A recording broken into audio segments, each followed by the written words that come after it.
Laçından yeni görüntülərimiz var. Həmin görüntüləri də təqdim edək səhər-səhər.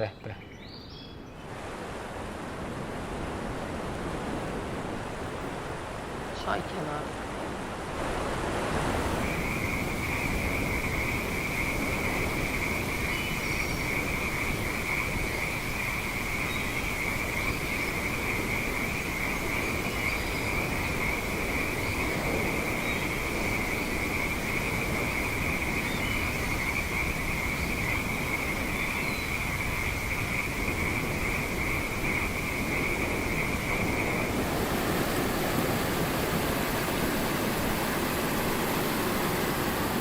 Adamı sakitləşdiririk.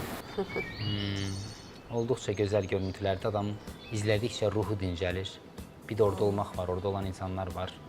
Hər birini salamlayırıq Laçından bizi izləyən tamaşaçılarımızı. Gözəldir.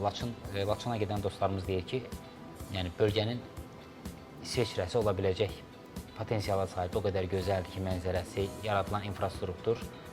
Laçın bulvarı da var yer gəlmişkən.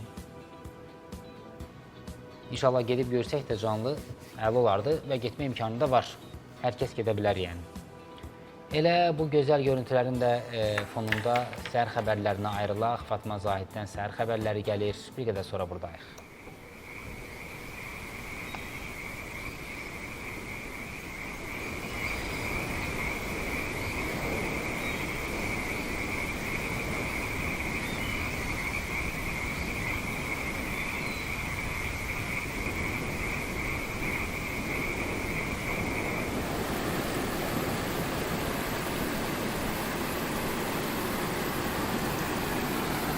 Azərbaycan, yaşa var ol hər zaman.